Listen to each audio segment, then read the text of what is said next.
안녕하세요, 여러분. 오늘 저는 제 인생에서 가장 당황스러웠던 72시간의 이야기를 들려드리려고 합니다.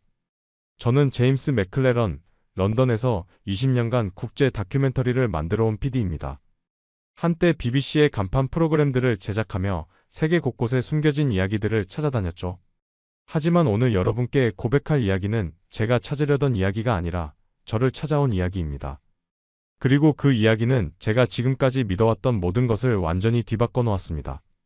시작하기 전에 작은 부탁을 드립니다. 이 채널의 이야기가 마음에 드신다면 좋아요와 구독 버튼을 눌러주세요. 정말로 도움이 된다면 말이죠. 그럼 지금부터 이 믿기 힘든 이야기를 함께 들어보시죠. 지난 12월 어느 추운 런던의 아침이었습니다. 저는 BBC 방송국 14층 제작실에서 평소처럼 커피 한 잔과 함께 하루를 시작하고 있었어요.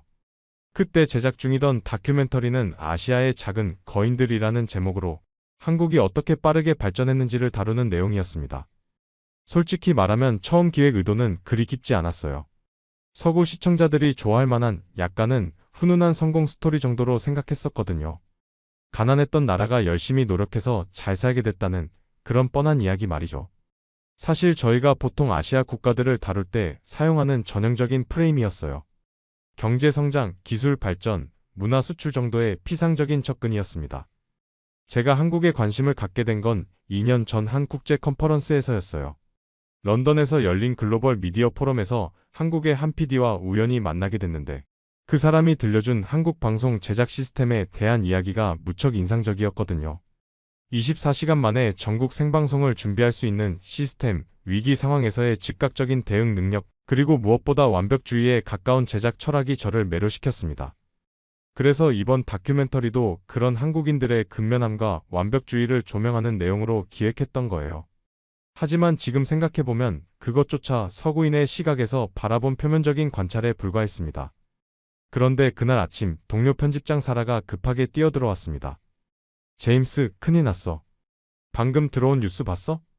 화면에는 유럽연합 경제정상회의 현장이 나오고 있었습니다. 프랑스 마크롱 대통령이 연단에서 이렇게 말하고 있었어요. 한국의 반도체 의존도는 우려스러운 수준입니다. 유럽은 아시아 소국의 기술 변덕에 휘둘릴 수 없어요. 우리만의 독립적인 공급망을 구축해야 합니다. 이어서 독일 총리도 비슷한 발언을 했습니다. 한국은 분명 성과를 이뤘지만 여전히 서구의 기술 표준과 시장에 의존하는 구조죠. 그 순간 저는 뭔가 이상한 기분이 들었어요. 물론 유럽 지도자들의 발언 자체는 정치적으로 이해할 수 있는 내용이었습니다. 하지만 그 톤, 그 뉘앙스에는 분명히 다른 무언가가 있었어요. 마치 한국을 여전히 기술을 받아들이는 입장, 도움을 받는 입장으로 보는 시각이 깔려 있었거든요. 저는 그 말을 들으며 뭔가 불편한 기분이 들었습니다. 이건 단순한 경제정책 발언이 아니었어요. 한 나라의 기술력을 완전히 무시하는 태도였거든요. 특히 아시아 소국이라는 표현이 제 귀에 거슬렸습니다. 한국이 정말 소국일까요? 경제 규모로만 봐도 세계 10위권 안에 드는 나라를 소국이라고 부르는 게 맞을까요? 더 놀라운 건 BBC 뉴스룸의 반응이었습니다. 대부분의 동료들이 드디어 유럽이 아시아 의존에서 벗어나려는 현실적인 움직임이라며 긍정적으로 받아들이고 있었어요. 심지어 한 선배 기자는 한국도 이제 현실을 받아들일 때가 됐지라는 말까지 했습니다. 저는 그 순간 제 자신이 부끄러워졌어요. 왜냐하면 사실 저도 그동안 비슷한 생각을 갖고 있었거든요. 한국은 빠르게 성장한 나라지만 결국 서구의 기술과 시스템을 잘 받아들여서 성공한 케이스 정도로 인식하고 있었으니까요. 저는 그날 밤 결심했습니다. 이번 다큐멘터리는 단순한 성공 스토리가 아니라 과연 서구가 한국을 제대로 알고 있는지를 파헤치는 내용으로 바꿔야겠다고 말이죠. 제 자신의 편견도 함께 검증해보고 싶었어요. 유럽 지도자들의 발언 이후 3일 동안 한국 정부는 완전히 침묵을 지켰습니다. 외교부도 청와대도 심지어 한국 언론조차 큰 반응을 보이지 않았어요. 이상했습니다. 보통 이런 상황에서는 즉각적인 반박 성명이나 해명이 나오는 게 일반적인데 말이죠. BBC 뉴스룸에서는 역시 작은 나라들은 강대국 앞에서 함부로 나설 수 없지라는 반응이 지배적이었습니다. 한 동료는 한국도 자신들의 한계를 인정하는 것 같다고 말하기까지 했어요. 하지만 저는 이상했어요. 제가 지난 몇 년간 만났던 한국 사람들은 결코 쉽게 물러서는 성격이 아니었거든요. 특히 한국 정부 관료들과 기업인들은 자존심이 무척 강했고 불합리한 대우를 받으면 반드시 대응하는 사람들이었습니다. 그들에게는 분명 뭔가 다른 계산이 있을 것 같았어요. 저는 그동안 한국 취재를 위해 쌓아온 인맥들에게 연락을 돌리기 시작했습니다. 하지만 대부분 지금은 말할 수 없다거나 곧 알게 될 것이라는 애매한 답변만 돌아왔어요. 이상했습니다. 평소 같았으면 한국 측에서 적극적으로 해명하려 했을 텐데 말이죠. 바로 그때였습니다. 제가 개인적으로 알고 지내던 한국 정부 관계자로부터 조용한 메시지가 왔어요. 제임스, 정말로 한국에 대한 다큐멘터리를 만들고 싶다면 이번 주 금요일 오후 2시에 서울로 와보세요. 단 혼자서, 그리고 카메라는 가져오지 마세요. 그 메시지를 받는 순간 저는 직감적으로 알았어요. 뭔가 큰 일이 벌어지고 있다는 것을. 그리고 그것은 제가 지금까지 생각해왔던 것과는 완전히 다른 차원의 이야기일 거라는 것을 말이죠. 금요일 오후 저는 서울 강남구의 한 오피스텔에 도착했습니다. 겉보기엔 평범한 사무실 건물이었지만 안내받은 회의실은 심상치 않은 분위기였어요.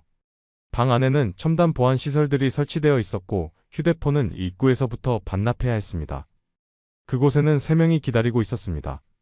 한국 정부 고위 관계자 김민수, 삼성전자 임원 이지현, 그리고 카이스트 교수 박준호였습니다. 세 사람 모두 저를 처음 보는데도 제 이름과 경력을 정확히 알고 있었어요. 김민수가 조용히 입을 열었습니다. 제임스, 당신이 진짜 언론인이라면 이제부터 보여드릴 것들을 정확히 전달할 수 있겠습니까? 하지만 미리 말씀드리는데 이 내용을 보고 나면 당신의 다큐멘터리는 원래 계획과 완전히 달라질 겁니다. 저는 고개를 끄덕였습니다. 사실 이미 그럴 각오는 하고 온 상태였어요. 그리고 그는 태블릿을 꺼내 첫 번째 자료를 보여줬어요. 그 순간 저는 숨이 멎을 뻔했습니다. 화면에는 유럽 주요 산업의 한국 기술 의존도 실태라는 제목의 보고서가 떠 있었어요. 그 내용은 정말 충격적이었습니다. 메모리 반도체 분야에서 한국이 세계 시장의 70% 이상을 점유하고 있고 전기차 배터리에서도 LG에너지솔루션과 SK온이 전 세계 시장의 30% 가까이를 차지하고 있다는 수치였어요. 디스플레이 분야에서는 삼성 디스플레이와 LG 디스플레이가 올레드 시장의 80% 이상을 독점하고 있었습니다. 더 구체적으로 들어가니 더욱 놀라웠습니다. 독일의 BMW는 iX1과 iX3를 제외한 모든 전기차 모델에서 삼성 배터리를 사용하고 있었고, 아우디는 모든 모델이 LG와 삼성 배터리를 사용하고 있었어요. 반면 벤츠는 대부분 중국산 배터리를 쓰고 있었지만, 그 중국 배터리 업체들조차 핵심 소재는 한국에서 공급받고 있다는 사실이 명시되어 있었습니다. 이건 공개된 자료가 아닙니다. 하지만 100% 정확한 수치예요. 저희가 3년간 조사해서 정리한 내용입니다. 저는 말문이 막혔습니다. 유럽이 한국을 기술적으로 무시하는 동안 실제로는 한국 없이는 하루도 버틸 수 없는 구조였던 거예요. 이건 단순한 부품 공급의 문제가 아니었습니다. 유럽의 핵심 산업들이 한국의 기술력에 완전히 의존하고 있었던 거죠. 박준호 교수가 이어서 설명했습니다. 제임스, 마크롱 대통령이 소국의 기술 변덕이라고 했죠? 그런데 현실은 정반대입니다. 유럽이야말로 한국의 기술 결정에 좌우되고 있어요. 한국이 감기에 걸리면 유럽이 폐렴에 걸리는 구조입니다. 그는 또 다른 자료를 보여줬어요. 지난 5년간 유럽 기업들이 한국 기업들에게 보낸 기술 지원 요청서와 협력 제안서들이었습니다. 그 양이 어마어마했어요. 매년 수천 건씩 유럽의 최첨단 기업들이 한국에게 도움을 요청하고 있었던 거죠. 이게 바로 현실입니다. 겉으로는 한국이 유럽을 따라가는 것처럼 보이지만 실제로는 유럽이 한국을 따라가려고 필사적으로 노력하고 있어요. 이지연 임원이 두 번째 폭탄을 터뜨렸습니다. 한국이 보유한 대체 불가능 기술 목록이었어요. 메모리 반도체는 전 세계 생산의 70%가 한국, 폴더블 디스플레이가 95%, 올레드 디스플레이가 85%, 전기차 배터리 핵심 소재가 60%였습니다. 심지어 조선업에서는 고부가 가치 선박인 LNG 운반선과 컨테이너선 시장의 70% 이상을 한국이 차지하고 있었어요. 심지어 양자 컴퓨터에 사용되는 초전도 소재까지 73%가 한국산이었어요. 이것들은 단순한 제조업이 아닙니다. 미래 20년을 좌우할 핵심 기술들이에요. 그리고 이 기술들은 하루아침에 대체할 수 있는 것들이 아닙니다. 그녀는 계속했습니다. 유럽이 독자적인 공급망을 구축한다고요? 메모리 반도체만 해도 최소 10년, 디스플레이 기술은 15년, 투자 비용만 수천억 유로가 필요합니다. 그것도 한국이 기술 협력을 해준다는 전제하에서 말이죠. 하지만 한국이 기술 이전을 거부한다면? 그때는 20년도 모자랄 겁니다.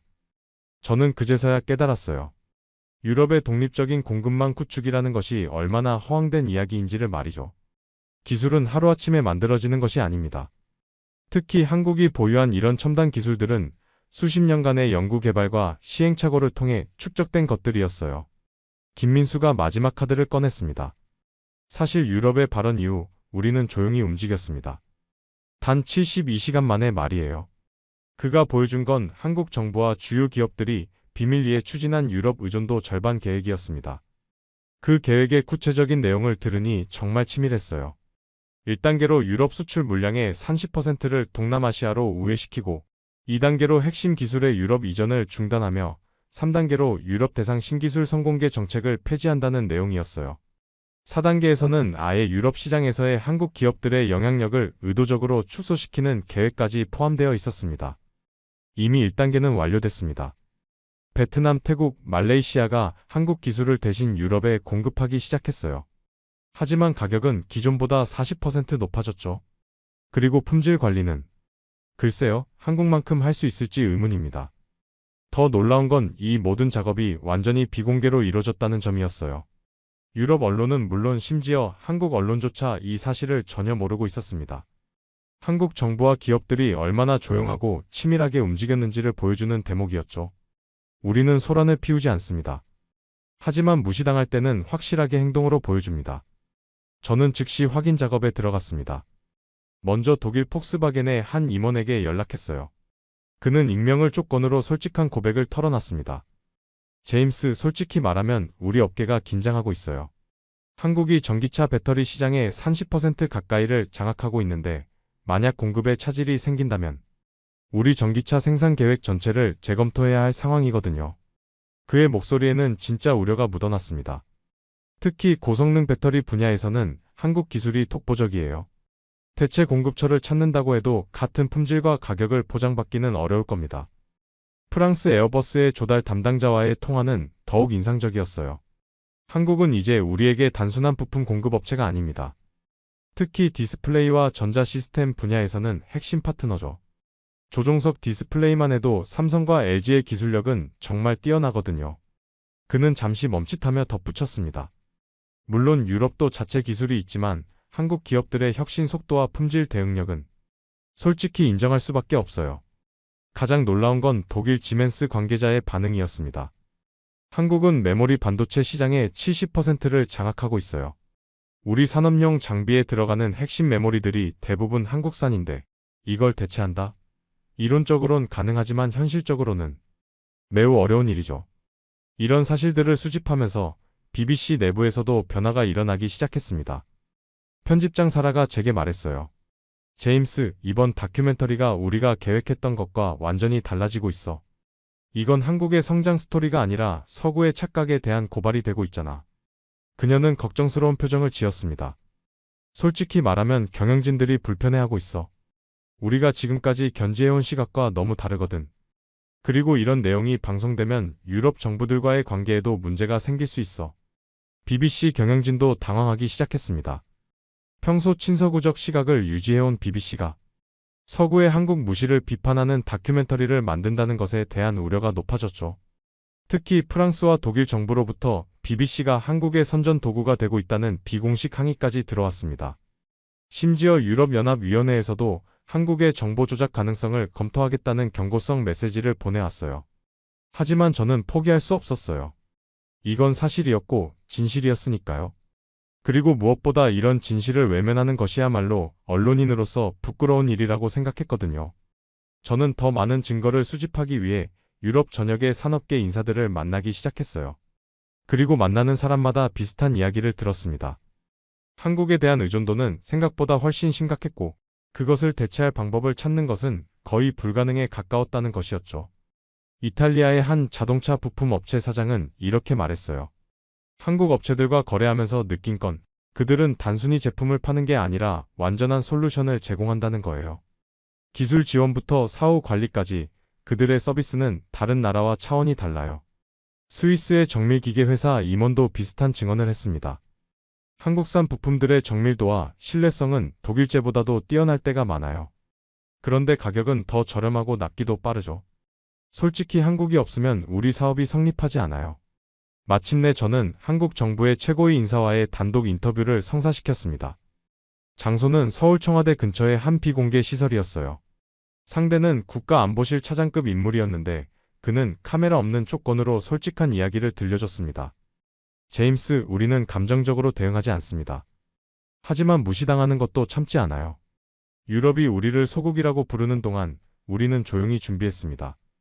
이제 그 결과를 보여드릴 시간이 온 것 같네요. 그는 놀라운 계획을 공개했습니다. 한국의 첨단 기술 연구소들을 싱가포르, 타이완, 베트남으로 이전하고 유럽 대신 아시아 태평양 국가들과 우선 기술 파트너십을 구축하며 유럽의 한국 기술 접근을 단계적으로 제한한다는 내용이었어요. 우리는 복수하는 게 아닙니다. 단지 더 이상 무시당하지 않을 뿐이에요.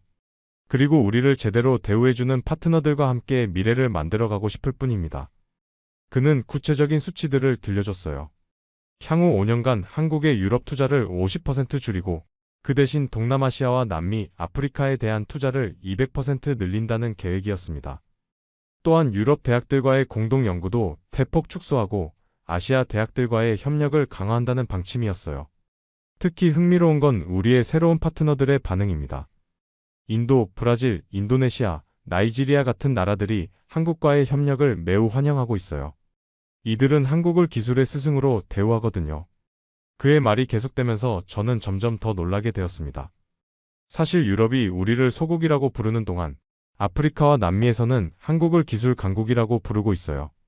이들과 함께라면 굳이 유럽의 시장에 목매달 필요가 없죠. 그는 태블릿을 조작해서 또 다른 자료를 보여줬습니다. 한국이 개발도상국들과 체결한 기술 협력 협정들의 목록이었어요. 그 규모가 어마어마했습니다.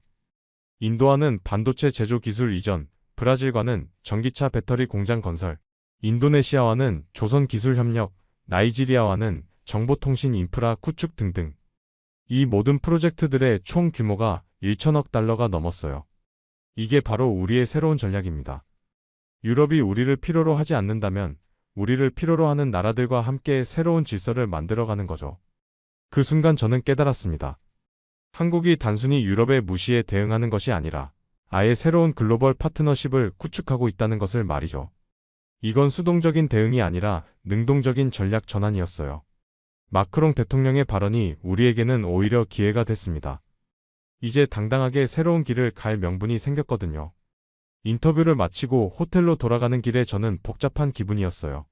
한편으로는 한국의 이런 전략적 사고에 감탄했지만 다른 한편으로는 유럽이 정말 큰 실수를 했다는 생각이 들었거든요.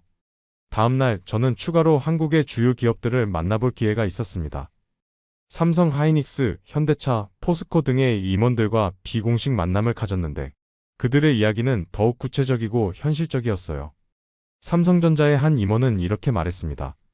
사실 우리는 이미 2년 전부터 준비하고 있었어요. 유럽 의존도를 줄이고 신흥국 시장을 확대하는 계획을 말이죠. 이번 마크롱 대통령의 발언은 그 계획을 가속화하는 계기가 됐을 뿐입니다. 현대차 관계자는 더욱 직설적이었어요. 유럽 시장은 이제 성장 한계에 도달했어요. 반면 인도, 동남아시아, 아프리카는 무한한 가능성이 있죠. 우리가 굳이 유럽의 눈치를 볼 이유가 없어요. 하이닉스의 한 연구원은 기술적인 관점에서 설명해줬습니다. 유럽이 독자적인 반도체 기술을 개발한다고 하는데 솔직히 말하면 10년은 걸릴 거예요. 그것도 우리가 도와준다는 전제하에서 말이죠. 하지만 우리가 도움을 주지 않는다면 20년도 모자랄 겁니다. 포스코의 한 임원은 소재 산업의 현실을 들려줬어요. 철강이나 화학 소재 분야에서 한국의 기술력은 이미 세계 최고 수준이에요. 유럽 기업들이 우리 기술을 따라하려고 해도 특허 장벽이 너무 높아요. 게다가 우리는 계속 새로운 기술을 개발하고 있거든요. 이런 이야기들을 들으면서 저는 한 가지 확신을 갖게 되었어요. 한국은 더 이상 기술을 받아들이는 입장이 아니라 기술을 주도하는 입장에 서 있다는 것을 말이죠. 런던으로 돌아온 저는 수집한 모든 자료들을 정리하기 시작했습니다. 그리고 그 과정에서 더욱 놀라운 사실들을 발견했어요. 한국이 보유한 핵심 기술들의 목록을 자세히 분석해보니 이것들이 단순한 제조 기술이 아니라 미래 산업의 근간이 되는 기술들이었습니다. 인공지능, 반도체, 양자 컴퓨터 소재, 우주항공 부품, 바이오 의료 기기 등등. 이 모든 분야에서 한국이 세계 최고 수준의 기술을 보유하고 있었어요. 더욱 인상적이었던 건 한국 기업들의 연구개발 투자 규모였습니다.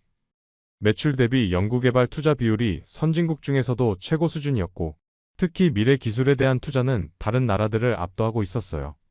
이제 이해가 되네요. 저는 혼자 중얼거렸습니다. 한국이 왜 이렇게 자신 있게 나올 수 있는지 말이에요. 그런데 이때 BBC에서 문제가 터졌습니다. 제가 한국에서 수집한 자료들이 경영진에게 보고되면서 다큐멘터리 제작 중단 압력이 거세지기 시작한 거예요. 편집장 사라가 제게 긴급히 연락했습니다. 제임스, 큰일 났어. 경영진이 당신 다큐멘터리 제작을 중단하라고 해. 프랑스와 독일 정부에서 공식적으로 항의가 들어왔다고 해.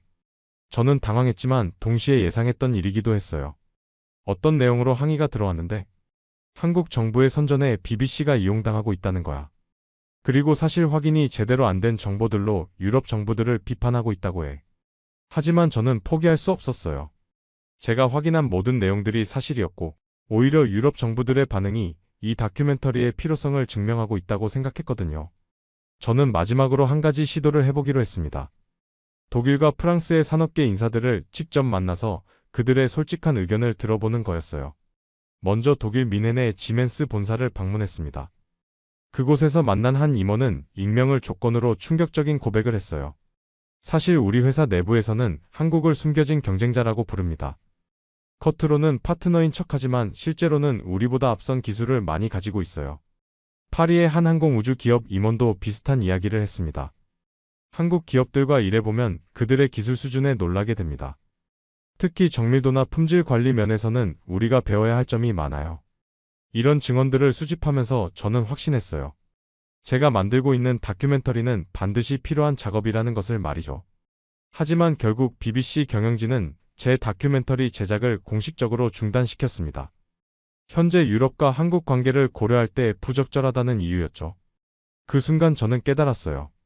진실보다 정치적 고려가 우선시되는 현실을 말이죠.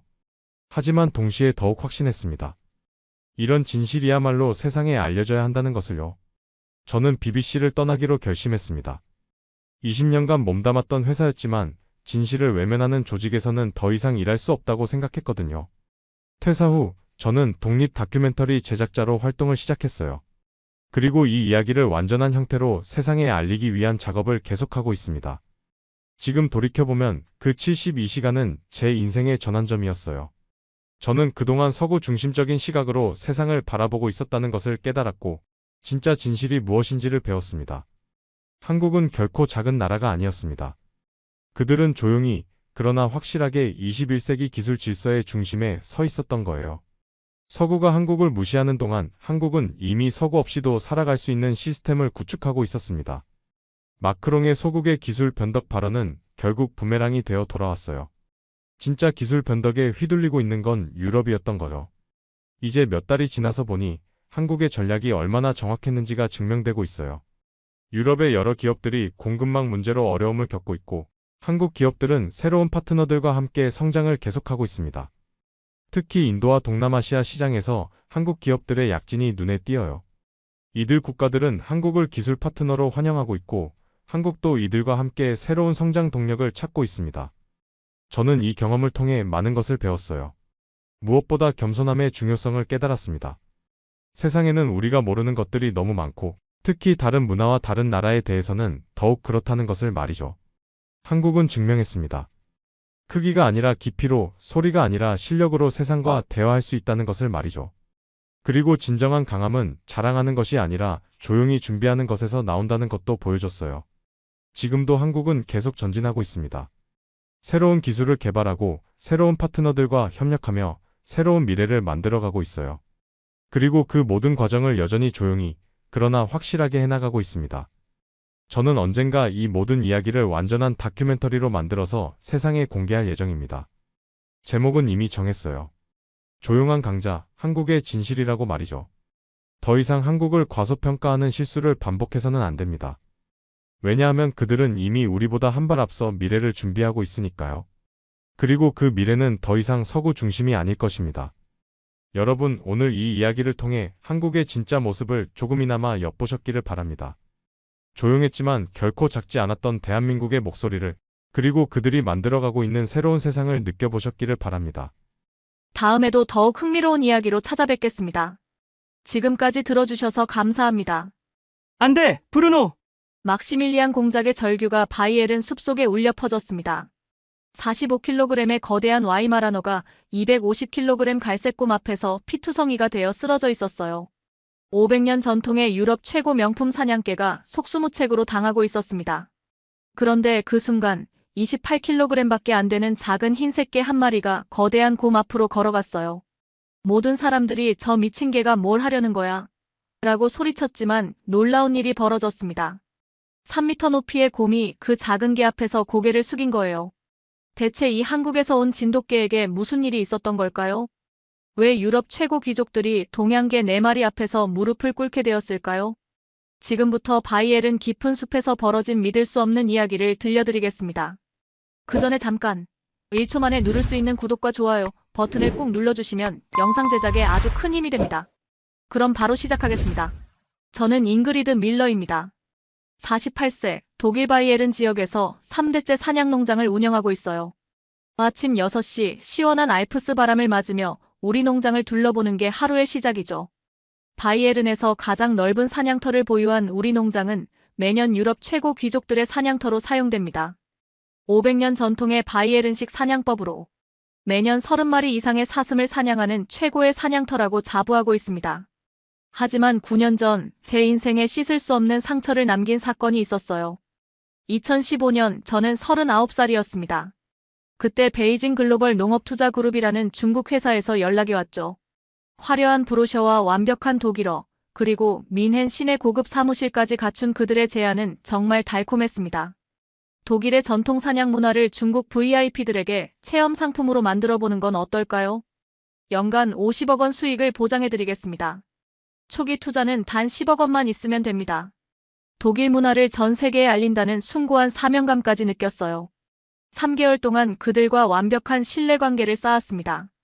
가족 재산과 농장을 담보로 대출까지 받아서 10억 원을 투자했죠. 한 달 후 그들은 흔적도 없이 사라졌습니다. 연락도 안 되고 사무실은 텅 비어 있었어요.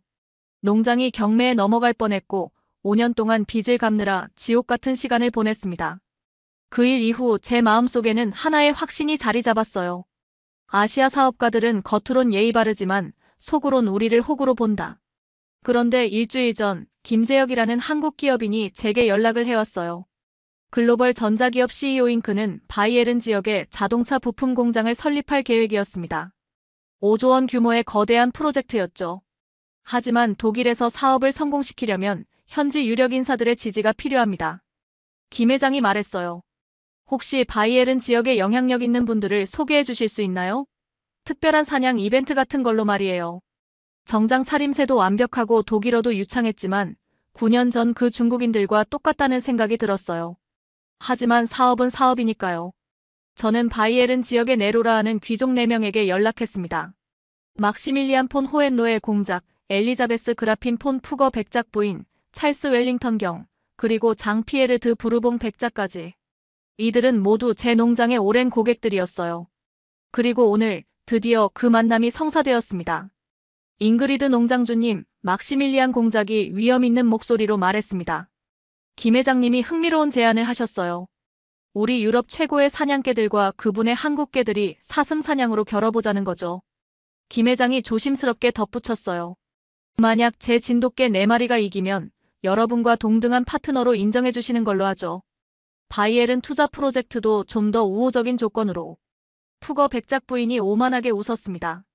좋아요, 김 회장님. 하지만 지시면 우리 조건을 다 들어야 해요. 투자금도 2배로 늘리고 모든 특혜도 포기하시는 걸로. 웰링턴 경이 거들었죠. 500년 전통 앞에서 동양개 4마리가 설 자리가 있을까요? 제 머릿속에서 경보음이 울렸어요. 아시아 사업가가 또 허세를 부리고 있군요. 9년 전 그 중국인들처럼 말이에요.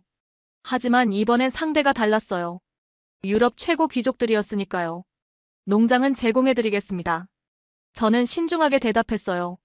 하지만 김 회장님, 정말 후회하지 않으시겠어요? 이분들의 사냥개는 보통이 아니거든요. 김 회장은 확신에 찬 미소를 지었습니다. 걱정 마세요. 제 진돗개들이 내일 도착하면 시작해볼까요? 다음 날 오후 2시, 농장 마당에 화려한 고급차들이 하나씩 도착했습니다. 막시밀리안 공작이 가장 먼저 내렸어요. 클래식한 롤스로이스 팬텀에서 내린 65세의 그는 500년 가문의 위엄을 온몸으로 풍기고 있었죠. 그의 뒤로 와이마라너 3마리가 우아하게 걸어 나왔습니다. 회색 털이 햇살에 반짝이는 게 정말 고귀해 보였어요. 아, 브루노. 공작이 부르자 가장 큰 와이마라너가 일제히 꼬리를 세우며 완벽한 자세를 만들었습니다. 우리 가문이 200년간 개량한 최고의 혈통이지. 푸거 백작 부인이 다음에 등장했어요. 스포티한 포르쉐 카이엔 터보에서 내린 55세의 그녀는 바이에른에서 가장 부유한 여성 중 하나였죠. 독일 포인터 3마리가 그녀를 따라 나왔는데 근육질 몸매가 정말 인상적이었습니다. 이 아이들은 작년에만 사슴 15마리를 잡았어요. 돈으로 살 수 없는 진정한 실력이죠. 웰링턴 경은 45세의 젊은 귀족이었지만 영국 왕실과의 연결고리 때문에 모든 이들이 존경했어요. 우아한 벤틀리 벤테이가에서 내린 그 옆에는 독일 셰퍼드 2마리가 그를 호위하듯 서 있었습니다.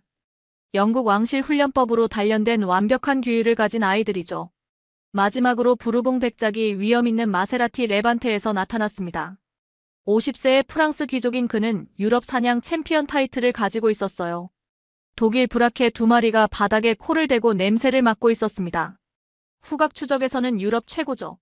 총 12마리의 명품 사냥개들이 농장 마당에 모였어요.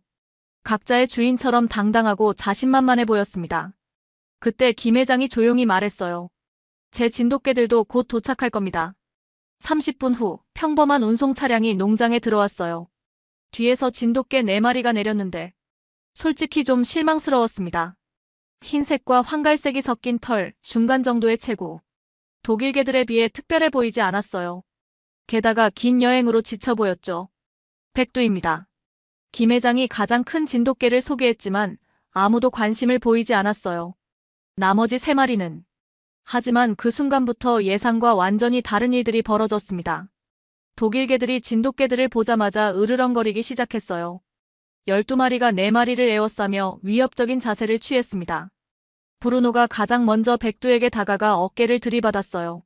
그런데 백두의 반응이 놀라웠습니다. 한 발짝도 물러서지 않고 오히려 더 낮은 자세로 브루노를 똑바로 응시했어요. 싸울 준비를 하는 거였습니다. 저런. 막시밀리안 공작이 당황했어요. 브루노가 더 강하게 밀어붙였지만 백두는 꿈쩍도 하지 않았습니다. 오히려 조용한 으르렁거림으로 한번 해보자는 신호를 보냈어요. 다른 독일 개들도 가만히 있지 않았어요. 포인터 1마리가 나머지 진돗개에게 덤벼들었습니다. 하지만 진돗개들의 반응은 더욱 놀라웠습니다. 순식간에 4마리가 완벽한 대형을 만들었어요. 백두가 정면에서 브루노와 대치하는 동안 다른 진돗개들이 삼각형 진영을 만들어 측면과 후방을 지켰습니다. 독일 셰퍼드가 뒤에서 기습을 시도했지만 진돗개 1마리가 즉시 돌아서서 맞섰어요. 12대 4의 불리한 상황에서도 전혀 위축되지 않았습니다. 이게 뭐야? 웰링턴 경이 놀라며 중얼거렸어요. 브루노가 본격적으로 공격했습니다. 45kg의 거대한 몸집으로 백두에게 돌진했어요. 하지만 백두는 마지막 순간에 몸을 비키며 브루노의 옆구리를 정확히 물었습니다. 브루노가 고통스럽게 울부짖자 다른 독일 개들이 일제히 달려들었어요. 그 순간이었습니다. 진돗개들의 진짜 실력이 드러났어요. 4마리가 마치 하나의 생명체처럼 움직였습니다. 한 마리가 공격당하면 즉시 다른 마리가 엄호했어요. 독일 개들의 무차별 공격에도 불구하고 진돗개들은 단 한 마리도 심각한 부상을 당하지 않았습니다. 오히려 독일 개들이 당황하기 시작했어요. 평소 체격으로 압도하던 방식이 통하지 않았거든요. 브루노가 다시 백두에게 달려들었지만 이번에는 백두가 정면 승부를 받아들였습니다. 2개가 뒷다리로 일어서서 앞발로 서로를 밀어붙였어요. 체격상으론 브루노가 훨씬 컸지만 백두의 근력과 균형 감각이 놀라웠습니다. 브루노가 밀어붙일 때마다 교묘하게 힘을 빼면서 브루노를 넘어뜨리려 했어요. 결국 브루노가 먼저 지쳐서 물러났습니다. 백두는 여전히 여유가 있어 보였어요. 다른 곳에서도 비슷한 일이 벌어졌습니다. 독일 포인터 2마리가 진돗개 1마리를 협공했지만 진돗개의 민첩성을 당해낼 수 없었어요. 30분간의 격렬한 대결 끝에 독일 개들이 먼저 포기했습니다. 더 이상 진돗개들에게 도전하지 않았어요. 귀족들은 당황한 표정을 감추지 못했습니다. 자신들의 명품 사냥개들이 동양개 4마리에게 기세에서 밀린 거니까요. 저게 정말 일어난 일이야? 부르봉 백작이 어리둥절해했어요. 김 회장은 조용히 미소 지었습니다. 내일부터 진짜 사냥을 시작하죠. 그때 진짜 실력이 드러날 테니까. 그날 밤 저는 창문 너머로 두 그룹의 개들을 바라봤어요. 독일 개들은 여전히 규칙적으로 배치되어 있었지만 기세가 꺾인 듯 보였습니다. 반면 진돗개들은 서로 의지하며 모여 앉아 있었어요. 전혀 불안해 보이지 않았습니다. 오히려 내일을 기대하는 것 같았어요. 진짜 사냥에서는 어떤 결과가 나올지 궁금해졌습니다. 다음 날 새벽 5시 본격적인 사냥이 시작되었습니다. 바이에른의 깊은 숲속에서 첫 번째 목표는 12살 된 대형 수사슴이었어요. 거대한 뿔가지를 가진 이 사슴은 지난 3년간 다른 사냥꾼들이 잡지 못한 영리한 놈이었습니다. 독일 개들은 완벽한 대형을 만들었어요. 와이마라너들이 전방, 독일 포인터들이 좌우 측면, shepherd와 브라케가 후방을 담당하는 전통적인 포위 사냥이었죠. 500년간 내려온 바이에른식 사냥법이었습니다. 자, 시작합니다. 막시밀리안 공작이 신호를 보냈어요. 그런데 문제가 바로 시작되었습니다. 백두가 갑자기 코를 킁킁거리더니 대형을 완전히 무시하고 왼쪽 숲으로 돌진했어요. 사슴의 냄새를 먼저 맡은 거였죠. 하지만 브루노는 아직 아무것도 감지하지 못한 상태에서 오른쪽 포위 대형을 유지하려 했습니다. 저 개가 어디로 가는 거야? 푸거 백작 부인이 당황했어요. 더 큰 문제가 발생했습니다. 백두가 발견한 건 수사슴이 아니라 중형 숫사슴 한 마리였어요. 그런데 이 숫사슴이 도망치면서 브루노의 포위망 한가운데로 뛰어든 거였습니다. 브루노가 즉시 반응했어요. 거대한 몸으로 숫사슴에게 달려들었습니다. 하지만 숫사슴도 만만치 않았어요.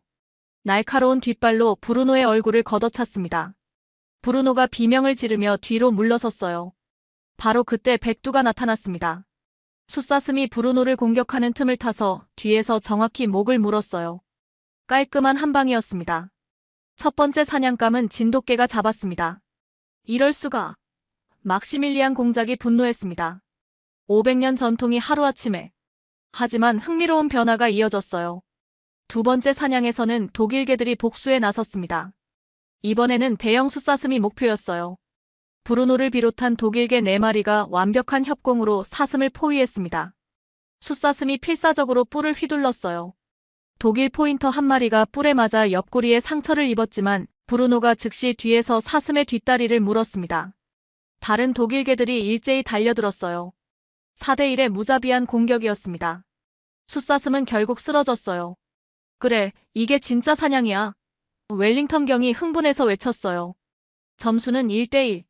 긴장감이 고조되었습니다. 세 번째 사냥에서 진짜 승부가 갈렸어요. 이번엔 노련한 숫사슴 무리가 상대였습니다. 총 5마리의 숫사슴들이 삼각형 진영을 만들고 있었어요. 독일 개들이 먼저 공격했습니다. 하지만 숫사슴들도 만만치 않았어요. 리더 격인 큰 숫사슴이 브루노에게 정면으로 돌진했습니다. 브루노가 피하려 했지만 늦었어요. 숫사슴의 뿔이 브루노의 어깨를 찔렀습니다. 선홍색 피가 뚝뚝 떨어졌어요. 다른 독일 개들이 복수에 나섰지만 5마리 숫사슴들의 조직적인 반격에 밀렸습니다. 사슴들이 원형으로 배치되어 어느 쪽에서 공격해도 다른 사슴이 엄호했어요. 바로 그때 진돗개들이 움직였습니다. 백두가 사슴 무리의 후방으로 돌아갔어요. 다른 진돗개 3마리는 정면에서 사슴들의 주의를 끌었습니다. 완벽한 분산 전술이었어요. 사슴들이 정면의 진돗개들에게 집중하는 사이 백두가 뒤에서 기습했습니다. 가장 작은 숫사슴의 뒷다리를 물어 넘어뜨렸어요. 사슴 무리의 진영이 흔들렸습니다. 바로 그 순간 다른 진돗개들이 일제히 돌격했어요. 10분간의 격렬한 전투 끝에 진돗개들이 사슴 2마리를 더 잡았습니다. 최종 점수는 진돗개 3마리, 독일개 1마리. 귀족들은 충격에 빠졌어요. 김 회장님, 막시밀리안 공작이 차갑게 말했습니다. 이건 우리가 알고 있는 사냥이 아닙니다. 하지만 김 회장은 조용히 미소 지었어요. 내일은 더 큰 사냥감을 준비해보죠. 진짜 실력을 보여드릴게요. 그날 밤 독일 개들은 상처를 핥으며 풀이 죽어 있었어요. 특히 브루노는 어깨 상처 때문에 절뚝거렸습니다. 반면 진돗개들은 여전히 활기차 보였어요. 백두가 다른 진돗개들을 보살피며 내일을 준비하고 있었습니다. 또 다른 반전이 기다리고 있을까요? 나흘째가 되자 분위기는 더욱 차가워졌습니다. 연속 실패로 귀족들의 인내심은 바닥났고 오히려 독일개들이 진돗개들에게 밀리는 상황이 계속되자 자존심이 상했어요. 마지막 기회입니다. 막시밀리안 공작이 냉정하게 말했어요. 오늘도 실패하면 이 게임은 끝입니다. 목표는 바이에른에서 10년간 잡히지 않은 전설의 왕사슴이었어요. 15살, 18개의 뿔가지를 가진 거대한 수사슴. 현지 사냥꾼들 사이에서는 바이에른의 왕이라 불리는 녀석이었죠. 저 사슴을 잡으면 바이에른 사냥 역사에 이름을 남기는 겁니다. 부르봉 백작이 진지하게 말했어요. 새벽 4시 모든 개들이 출동했습니다. 이번엔 김 회장이 진돗개들에게 따로 지시했어요. 백두야, 이번만은 독일 친구들과 협력해보자. 알겠니? 진돗개들이 고개를 끄덕이는 듯 했어요. 지난 사흘간의 경험이 그들에게도 교훈이 되었나 봅니다. 처음 30분간은 놀랍도록 조화로웠어요. 백두가 왕사슴의 흔적을 발견하자 조용히 브루노에게 신호를 보냈습니다. 브루노도 이번엔 백두의 판단을 존중했어요. 오, 이번엔 다르네. 웰링턴 경이 놀라며 중얼거렸어요. 1시간 후 드디어 왕사슴을 발견했습니다. 정말 장엄했어요. 거대한 몸집의 왕관처럼 우아한 뿔. 10년간 모든 사냥꾼을 따돌린 왕의 위엄이 느껴졌습니다. 모든 개들이 완벽한 포위망을 형성했어요. 이번엔 진돗개들도 독일개들과 호흡을 맞췄습니다. 천천히 조심스럽게 거리를 좁혀갔죠. 드디어 잡겠어. 푸거 백작 부인이 흥분해서 속삭였어요. 바로 그때였습니다. 백두가 갑자기 몸을 낮추며 으르렁거렸어요. 왕사슴을 향한 것이 아니었습니다. 숲 더 깊은 곳, 어둠 속에서 무언가가 움직이고 있었어요. 뭐지? 막시밀리안 공작이 의아해했어요. 다른 진돗개들도 귀를 쫑긋 세우며 불안한 신호를 보냈습니다. 하지만 독일개들은 여전히 왕사슴에만 집중하고 있었어요. 바로 그 순간 숲속에서 거대한 그림자가 나타났어요. 어미곰이었습니다. 250kg은 좋게 나가 보이는 갈색곰이 서서히 모습을 드러냈어요. 그리고 그 뒤로 새끼곰 2마리가 보였습니다. 세상에. 저도 모르게 숨을 멈췄어요. 문제는 왕사슴이 도망치면서 새끼곰들 바로 옆을 지나갔다는 것이었어요. 독일개들은 사슴을 쫓느라 새끼들에게 너무 가까이 다가가 버렸습니다. 어미곰이 으르렁거리기 시작했어요. 새끼들을 위협하는 개들을 향해 분노의 눈빛을 보냈죠. 모두 멈춰. 김 회장이 급히 소리쳤지만 이미 늦었습니다. 브루노와 다른 독일개들은 여전히 사슴에만 집중하고 있었어요. 완전히 상황 파악을 못하고 있었죠. 어미곰이 뒷다리로 일어서더니 위협적으로 포효했습니다. 3m가 넘는 거대한 몸집이 햇살에 드러났어요. 이때서야 독일개들이 상황을 깨달았어요. 하지만 그들의 반응은 최악이었습니다. 훈련받은 대로 12마리가 곰을 포위하기 시작한 거예요. 평소 사슴을 잡을 때처럼 포위망을 형성했습니다. 안 돼. 그러면 더 위험해져. 김 회장이 절규했지만 소용없었어요.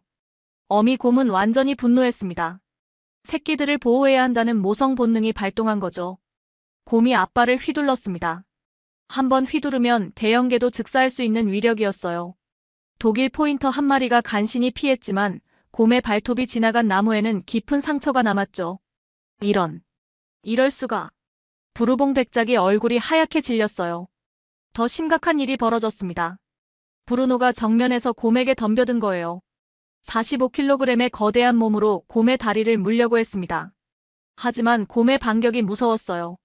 거대한 앞발로 브루노를 후려쳤습니다. 브루노가 3m나 날아가서 나무에 부딪혔어요.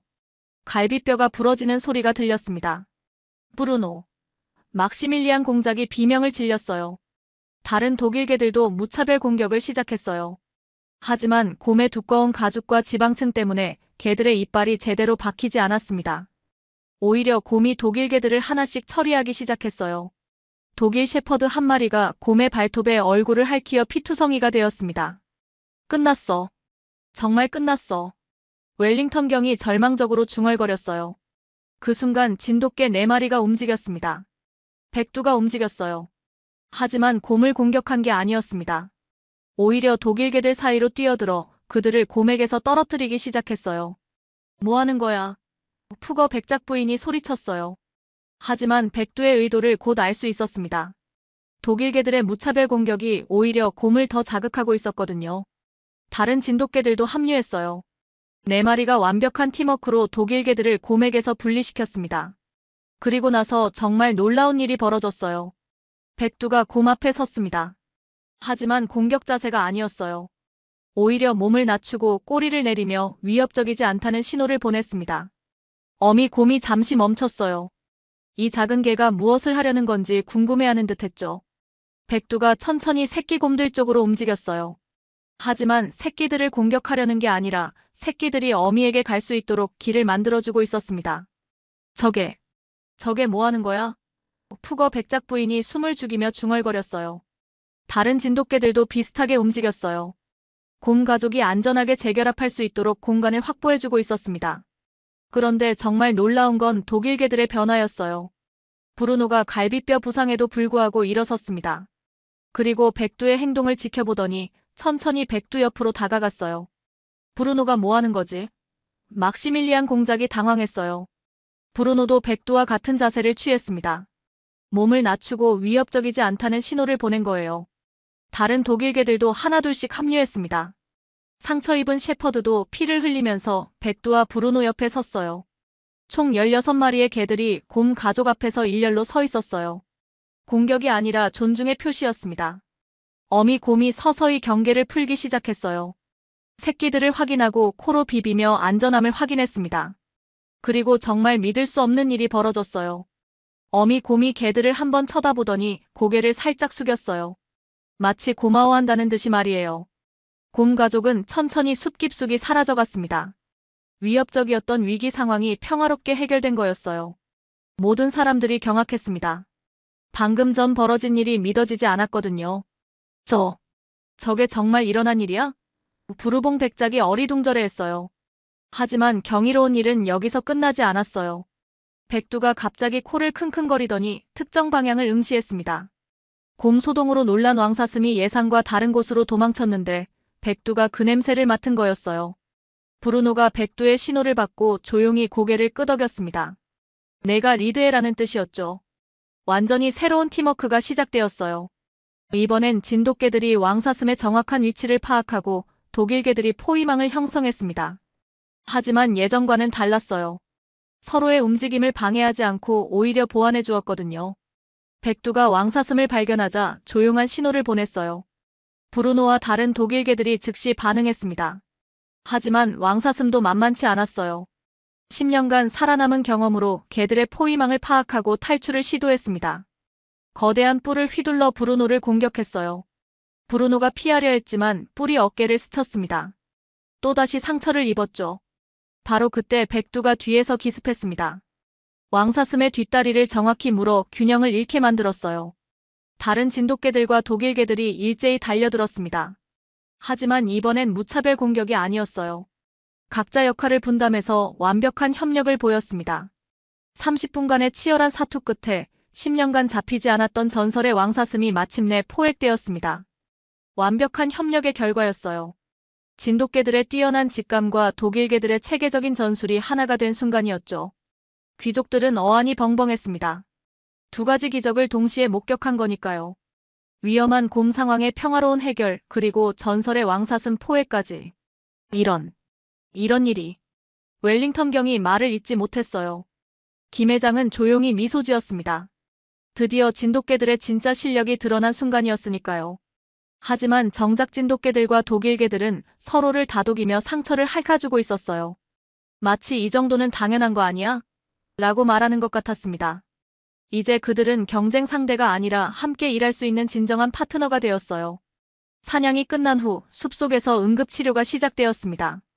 브루노는 갈비뼈 부상과 어깨 상처로 심각한 상태였어요.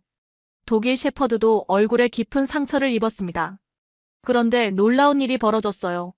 백두가 브루노 옆에서 떠나지 않았습니다. 브루노가 고통스러워할 때마다 조용히 코로 비비며 위로해줬어요. 다른 진돗개들도 부상당한 독일개들을 보살폈습니다. 저게 정말 같은 개들이야? 막시밀리안 공작이 놀라며 중얼거렸어요. 김 회장이 조심스럽게 입을 열었습니다. 공장님, 진돗개들에 대해 말씀드리고 싶습니다. 진돗개는 단순한 사냥개가 아닙니다. 이들은 1500년 동안 한국의 진도라는 섬에서 독립적으로 진화한 품종이에요. 외침과 시련 속에서도 살아남기 위해 특별한 능력들을 발달시켰습니다. 푸거 백작 부인이 관심을 보였어요. 어떤 능력들 말인가요? 첫째, 탁월한 상황 분석력입니다. 진돗개들은 명령을 받기 전에 먼저 상황을 파악해요. 오늘 곰을 만났을 때 독일개들보다 먼저 위험을 감지한 것도 그 때문입니다. 웰링턴 경이 끼어들었어요. 그럼 명령을 무시한다는 뜻인가요? 정반대입니다. 더 지혜롭게 수행하죠. 진돗개들은 주인의 진정한 의도를 간파해요. 오늘도 곰과 마주쳤을 때 공격보다는 모두의 안전이 우선이라는 걸 직감한 거예요. 부르봉 백작이 감탄했어요. 그래서 우리 개들을 곰에게서 떼어낸 거군요. 맞습니다. 둘째는 뛰어난 적응력입니다. 진돗개들은 새로운 환경과 상대에 빠르게 순응해요. 처음엔 독일개들과 충돌했지만 곧 그들의 장점을 파악하고 협력 방안을 모색했습니다. 김 회장이 백두를 부르더니 손짓으로 신호를 보냈어요. 백두가 즉시 반응해서 브루노에게 다가가 함께 앉았습니다. 셋째는 감정 읽기 능력입니다. 진돗개들은 다른 동물의 마음을 헤아릴 수 있어요. 곰이 새끼를 보호하려는 모성애를 이해했고 브루노가 자존심 상해하는 걸 알아차려서 파트너로 인정해준 거예요. 막시밀리안 공작이 고개를 끄덕였어요. 그래서 브루노가 저렇게 편안해하는 거군요. 마지막으로 진돗개들의 핵심 특성은 진정한 충성심입니다. 이들은 단순히 명령에 복종하는 게 아니라 진심으로 상대를 인정하고 신뢰합니다. 한번 믿음을 준 상대는 절대 배신하지 않아요. 김 회장의 설명을 들으며 귀족들의 표정이 서서히 변했어요. 그동안 우리가 완전히 잘못 생각했군요. 푸거 백작 부인이 부끄러워하며 말했어요. 웰링턴 경도 고개를 숙였습니다. 처음에 동양개들을 무시한 게 정말 부끄럽습니다. 저희야말로 미안합니다. 김 회장이 정중하게 대답했어요. 진돗개들도 처음엔 독일개들을 경쟁 상대로만 봤거든요. 하지만 오늘 함께 위기를 겪으면서 서로의 진가를 알게 되었습니다. 부르봉 백작이 감동받아 말했어요. 이제 알겠습니다. 진짜 강함이란 혼자 잘하는 게 아니라 함께할 때 나오는 거군요. 그때 브루노가 힘겹게 일어나서 백두에게 다가갔어요. 두 개가 서로 코를 비비며 인사했습니다. 완전한 화해의 순간이었어요. 다른 개들도 하나둘씩 어울리기 시작했어요. 독일 개들과 진돗개들이 함께 어울려 놀고 서로 그루밍을 해주고 있었습니다. 저도 그제야 깨달았어요. 제가 얼마나 큰 편견에 사로잡혀 있었는지를. 9년 전 중국 사기꾼들 때문에 모든 아시아인을 의심의 눈으로 봤던 거예요. 하지만 김 회장은 달랐습니다. 진정성 있는 사업가였고 진돗개들도 정말 훌륭한 개들이었어요. 김 회장님, 제가 조심스럽게 말했어요. 정말 죄송했습니다. 처음에 의심의 눈으로 봤던 것을. 김 회장이 따뜻하게 웃었어요. 괜찮습니다, 잉그리드 씨. 편견은 누구에게나 있는 거니까요. 중요한 건 그걸 인정하고 바꿔나가는 거죠. 그날 저녁, 우리는 모두 함께 축하 만찬을 가졌어요. 각 귀족들이 자신의 개들을 데리고 와서 큰 모임이 되었습니다. 독일 개들과 진돗개들도 나란히 앉아서 같은 그릇에서 밥을 먹었어요. 정말 아름다운 광경이었어요. 그날 밤 저는 잠들지 못하고 발코니에 나와 있었어요. 저 멀리 임시로 마련된 개들의 휴식 공간에서는 독일 개들과 진돗개들이 평화롭게 함께 쉬고 있었습니다. 브루노와 백두가 나란히 누워서 서로의 상처를 핥아주고 있었어요. 몇 시간 전만 해도 적이었던 이들이 이제는 진정한 친구가 되었습니다. 문득 9년 전 그날이 떠올랐어요. 중국 사기꾼들에게 속았을 때의 그 배신감과 분노가. 그때부터 저는 모든 아시아인을 같은 시선으로 바라봤던 거예요. 그들은 다 똑같을 거야. 겉으론 친절하지만 속으론 우리를 이용할 생각만 하고 있어.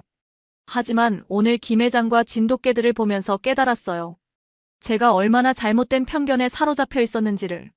김 회장은 진정으로 독일과 한국의 상생을 원했어요. 그리고 진돗개들은 독일개들을 적이 아닌 동료로 받아들였습니다. 아침이 되자 더욱 놀라운 일이 벌어졌어요. 막시밀리안 공작이 김 회장에게 다가와서 말했습니다. 김 회장님, 어제 일을 생각해보니 정말 부끄럽습니다. 우리가 처음부터 당신과 진돗개들을 제대로 평가하지 못했어요. 푸거 백작 부인도 거들었어요. 500년 전통이라고 자만했던 것 같습니다. 하지만 진정한 전통은 새로운 것을 받아들이고 함께 발전하는 거였네요. 웰링턴 경이 진심 어린 표정으로 말했어요.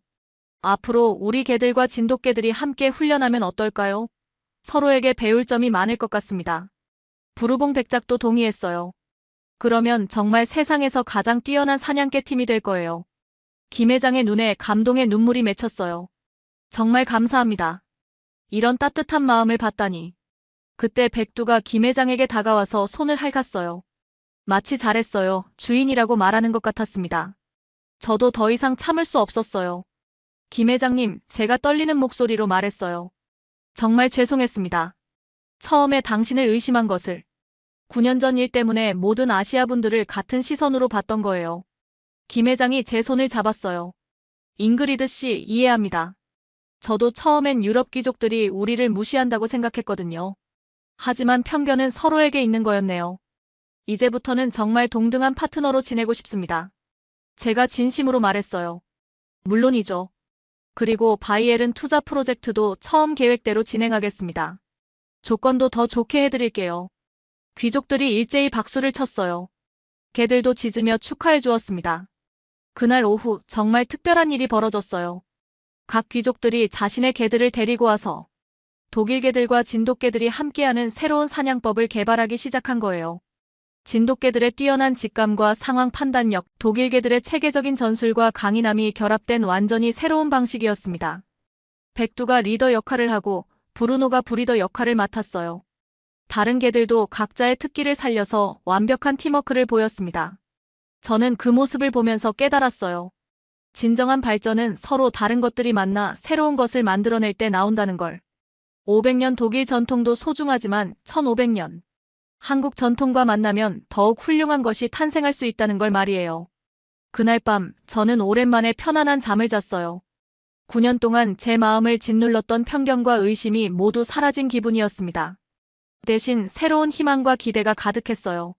김 회장과의 사업도, 우리 농장의 미래도, 그리고 무엇보다 서로 다른 문화가 만나 만들어낼 아름다운 이야기들도. 6개월 후 우리 농장을 중심으로 한 지역 전체가 완전히 변해 있었습니다. 바이에른 최초의 국제사냥 훈련센터가 문을 열었어요. 저는 센터장을 맡았고 각 귀족들이 파트너로 참여했습니다. 독일의 전통 사냥법과 한국의 진돗개 훈련법을 결합한 새로운 프로그램이었어요. 유럽 전역에서 사냥꾼들이 찾아왔어요. 독일개와 진돗개가 함께 만들어내는 놀라운 팀워크를 배우기 위해서였죠. 김 회장의 투자 프로젝트도 대성공이었습니다. 바이에른 지역에 세워진 자동차 부품 공장은 독일 최고 수준의 기술력을 자랑했어요. 독일의 정밀함과 한국의 혁신이 만나 세계 최고의 제품을 만들어냈습니다. 잉그리드, 정말 믿을 수 없어요. 막시밀리안 공작이 감탄하며 말했어요. 우리 브루노가 이렇게 영리해질 줄이야. 브루노는 이제 백두와 완벽한 파트너가 되었어요. 두 마리가 함께 사냥을 나가면 성공률이 95%에 달했습니다. 유럽에서 가장 뛰어난 사냥개 팀으로 유명해졌죠. 푸거 백작 부인도 변했어요. 처음엔 동양개들을 무시했는데 정말 부끄럽습니다. 이제는 진돗개 없는 사냥은 상상할 수 없어요. 웰링턴 경과 부르봉 백작도 각각 김 회장을 통해 진돗개를 입양했어요. 그들의 개들도 금세 진돗개들과 친해져서 환상적인 팀워크를 보여줬습니다. 가장 놀라운 건 언론의 반응이었어요. 바이에른의 기적, 동서양 사냥 문화의 만남. 500년 전통이 1500년 전통과 만나 새로운 역사를 쓰다 편견을 넘어선 진정한 파트너십의 모델. CNN, BBC, 심지어 한국의 KBS에서도 우리를 취재하러 왔어요. 전 세계가 우리의 이야기에 주목했어요. 특히 한국에서는 김 회장이 한동문화교류 공로상을 받았고 독일에서는 제가 국제문화교류 공헌상을 수상했습니다. 독일인으로서 한국 문화를 독일에 알린 공로를 인정받은 거였어요. 김 회장은 이제 바이에른 지역에서 가장 존경받는 기업인이 되었습니다. 그의 공장에서는 독일인과 한국인 직원들이 함께 일하며 진정한 국제협력의 모델을 보여주고 있어요. 1년 후 정말 특별한 일이 벌어졌어요. 독일 정부에서 김 회장에게 독일, 한국 우정 훈장을 수여한 거예요. 두 나라 간의 문화교류와 경제협력에 기여한 공로를 인정받은 겁니다. 시상식 날 브루노와 백두도 함께 참석했어요. 두 마리가 나란히 서 있는 모습은 독일과 한국의 우정을 상징하는 아름다운 장면이었습니다. 잉그리드 씨, 김 회장이 제게 말했어요. 정말 감사합니다. 당신이 없었다면 이 모든 일이 불가능했을 거예요. 아니에요, 김 회장님. 제가 대답했어요. 저야말로 감사해요. 당신과 진돗개들 덕분에 제 인생이 완전히 바뀌었거든요. 정말 그랬어요. 9년 동안 제 마음을 올감했던 편견과 불신이 모두 사라졌습니다. 대신 새로운 희망과 가능성이 가득했어요. 지금 우리 센터에는 전 세계에서 온 사냥꾼들이 찾아와요. 그들 모두가 하나같이 말합니다. 정말 놀라워요. 서로 다른 문화가 만나면 이렇게 아름다운 일이 벌어지는군요. 그럴 때마다 저는 백두와 브루노를 바라봅니다. 처음엔 서로를 적으로 여겼던 이들이 이제는 세상에서 가장 완벽한 파트너가 되었어요. 진정한 힘은 혼자일 때가 아니라 함께할 때 나온다는 걸 이들이 보여준 거죠. 편견은 우리를 작게 만들지만 열린 마음은 우리를 더 크고 강하게 만듭니다. 그리고 가장 아름다운 이야기는 서로 다른 것들이 만나 하나가 될 때 탄생한다는 것도. 진돗개와 독일개가 그랬듯이, 한국과 독일이 그랬듯이, 그리고 저와 김 회장이 그랬듯이 말이에요. 지금도 바이에른의 깊은 숲에서는 백두와 브루노가 함께 뛰어다니고 있습니다. 그들의 우정처럼 우리의 협력도 계속해서 아름다운 이야기를 만들어가고 있어요. 이것이 바로 진돗개가 세계에 보여준 진정한 힘이었습니다. 단순히 강하기만 한 게 아니라 서로 다른 존재들을 하나로 만드는 따뜻한 마음의 힘 말이에요.